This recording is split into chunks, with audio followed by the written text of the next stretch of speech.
In this guide, I'm going to show you guys how to fix Google Maps not working in iPhone.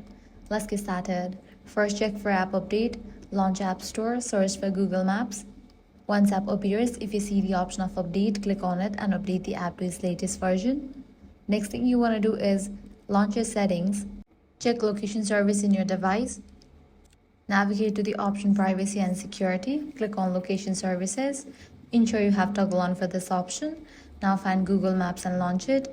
Now check in for the option always, then you can close this. Now launch your Google Maps app, force close the app, launch your app switcher, remove it and again relaunch it. With these your problem might be fixed. If not, next thing you want to do is launch your settings. Go to General, go to iPhone storage. Ensure you have enough storage in your device. If not, you can delete or offload unused apps.